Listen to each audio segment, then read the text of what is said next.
Mistrzostwa Świata Open 2023 rok. Jesteśmy w Tokio. 13 reprezentantów startuje na tej imprezie. Zobaczcie, jak im poszło. Wchodzimy na 30%. Natomiast sceptycznie na to patrzyliśmy. Niewątpliwa sensacja. Nie wiem, czemu dali akurat na remis. Słuchajcie, ja tutaj nie muszę nic oceniać, przecież to widać. Dobre to było.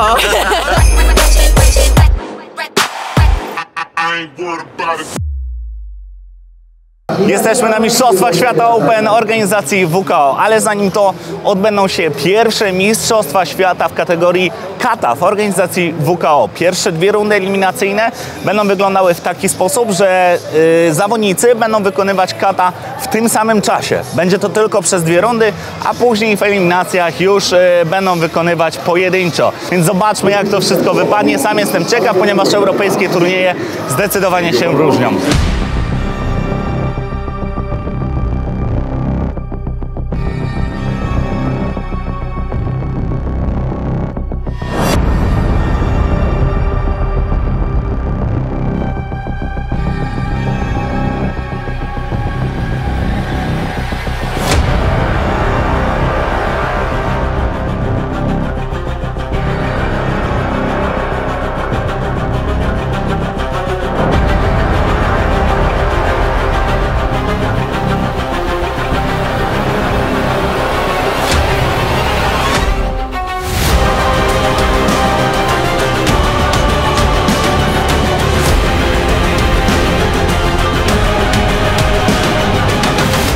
Ze mną Shihan Remigiusz Karpiński, prezydent Europejskiej Organizacji Kyokushin, a jednocześnie jedyny polski sędzia na tym turnieju. Pierwsze Mistrzostwa Świata w kata. Shihan już miał okazję teraz sędziować niektóre pojedynki. Jak wrażenia? Jak ogólnie patrzy się na to od strony sędziowskiej? Doświadczenie mamy w Europie, ponieważ od wielu lat robimy kata, wykonujemy kata, kiedy zawodnik wykonuje pojedynczo, tak jak tutaj były przywrócone od ćwierćfinałów. Natomiast sceptycznie na to patrzyliśmy na ten pierwsze dwie rundy.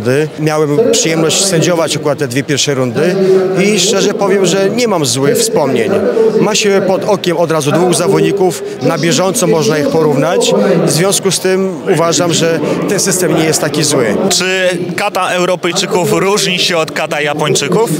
Tak, myślę, że tak. Różnica polega przede wszystkim na tym, że Japończycy potrafią te wszystkie techniki i pozycje ze sobą w doskonały sposób łączyć, robić to jako całość. Natomiast skupienie się na sile, na szybkości, na zaznaczeniu pozycji powoduje to, że europejscy zawodnicy każdą jakby sekwencję oddzielają od siebie. To jest może niewielki niuans dla osób, które nie znają się na tym. Wiele różnicy nie zauważą, ale ci, którzy to praktykują, a przede wszystkim zawodnicy albo sędziowie, widać doskonale, że są takie malutkie niuanse, które decydują o tym, że ta płynność u Japończyków jest większa niż u zawodników z Europy.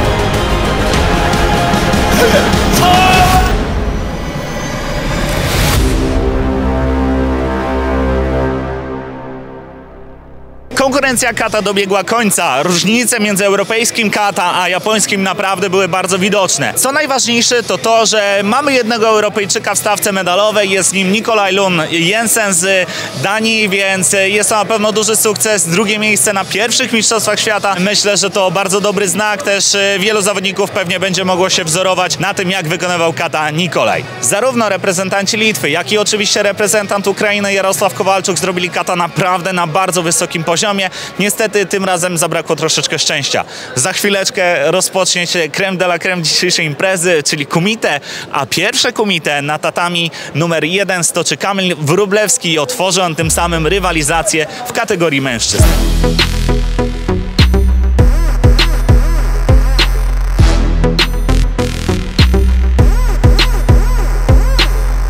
Jesteśmy na sali rozgrzewek z Jakubem Tęczą, pierwszym reprezentantem klubu Ippon z Konstancina. Jak emocje przed debiutem?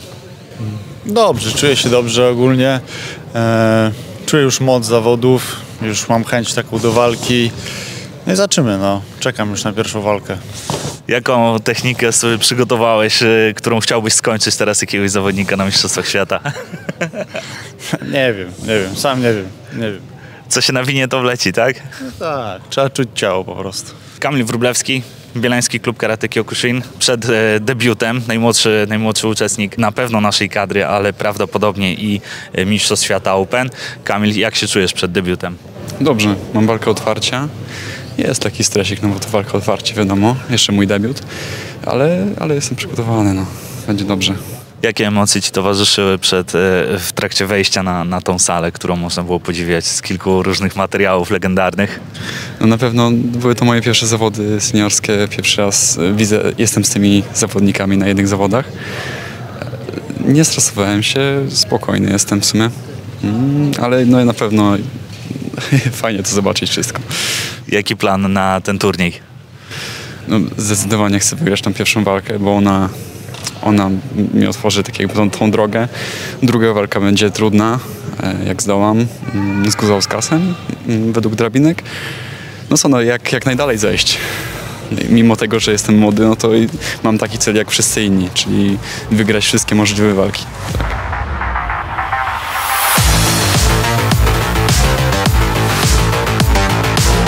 To się nazywa wejście smoka. Proszę bardzo, gratulacje, świetnie, dobra robota.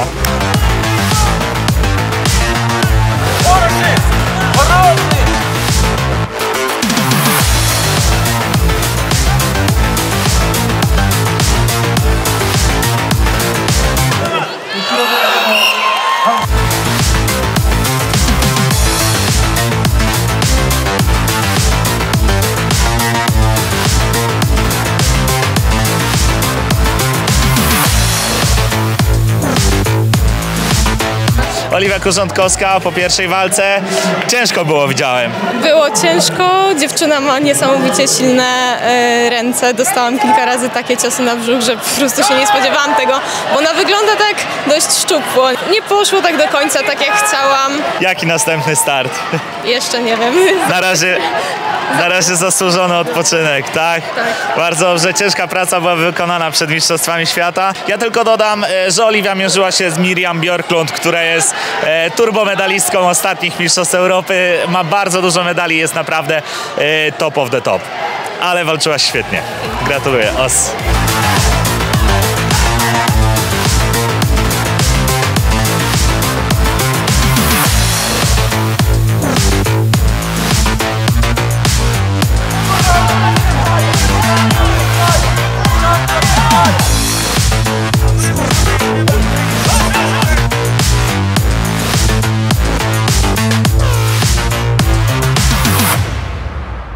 A teraz podskoczymy sobie na tak zwaną żyletę, czyli sektor kibiców reprezentacji Polski. Pamiętajcie jeszcze, że jeśli podoba wam się to, co robimy, jeśli podoba wam się to, co oglądacie, to zawsze możecie dorzucić kilka złotych do zrzutki.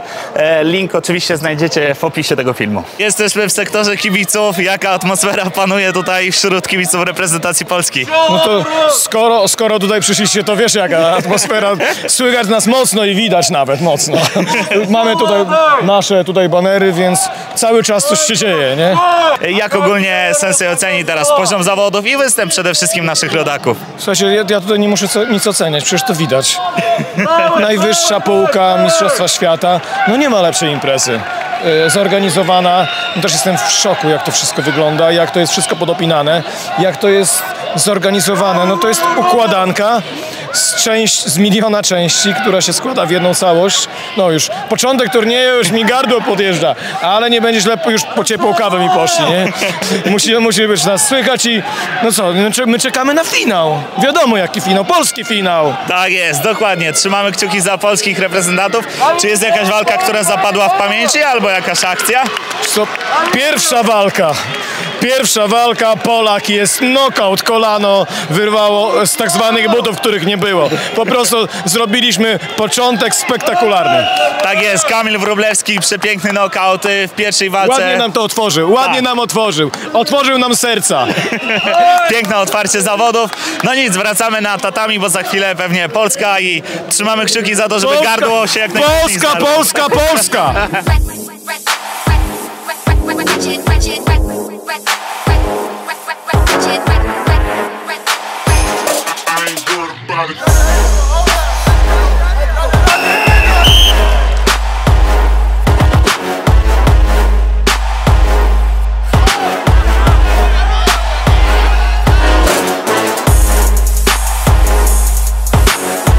Jesteśmy na etapie mniej więcej gdzieś w połowie drugiej rundy zawodów.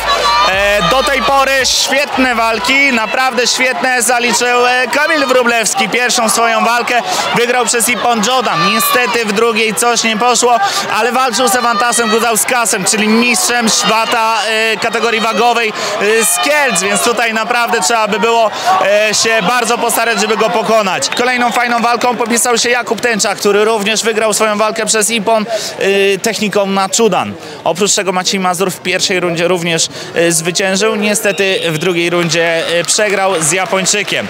Niewątpliwa sensacja, niestety czegoś tam zabrakło. Japończyk bardzo mocno pchał się do przodu, co dawało optyczną przewagę w oczach sędziów i najwyraźniej to zadecydowało o przegranej Maćka Mazura. Oprócz tego Katarzyna Jeszkowska z bardzo ciężką pierwszą walką, z niską zawodniczką, która strasznie się pchała. Walka była na gentem, przerzucali się tymi upomnieniami. Na szczęście pierwszą walkę Katarzyna Jeszkowska wygrała. Czekamy na dalsze walki. Jesteśmy coraz wyżej w drabinkach, coraz mniej osób zostaje z Polski. Zobaczmy, jak to się wszystko potoczy. W stawce jest jeszcze Marek Odzeniak, Jakub Tęcza, Marek Wolny i jeszcze kilku innych naprawdę świetnych zawodników, więc trzymamy za nich kciuki.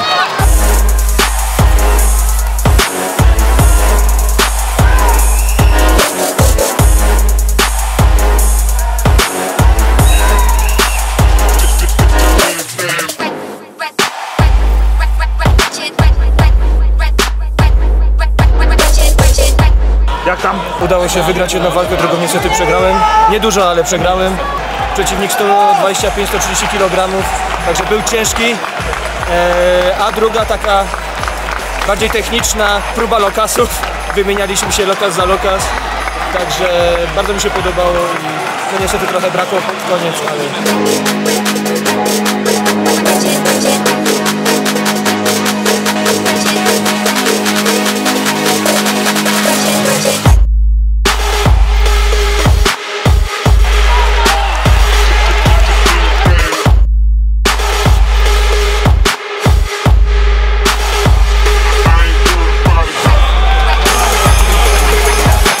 Było dobrze, młody.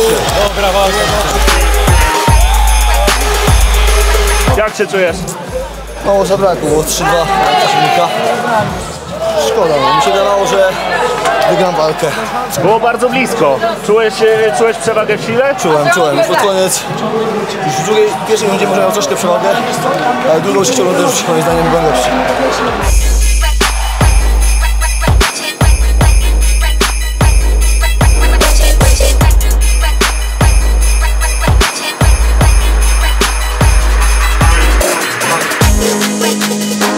Jak oceniasz walkę klubowego kolegi? Dobre to było.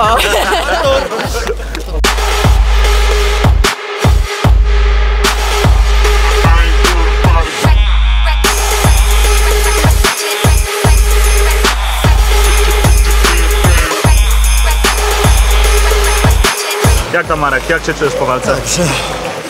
Wchodzimy na 30%. Czyli dopiero rozgrzewka. Jak przeciwnik teraz? Czułeś go dobrze? Było wszystko w porządku? Tak, wiesz co, no oni się cały czas pchają, nie?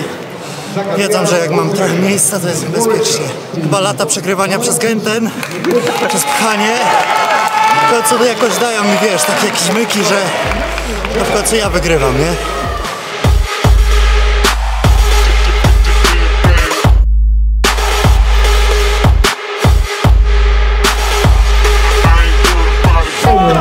Jesteśmy jutro!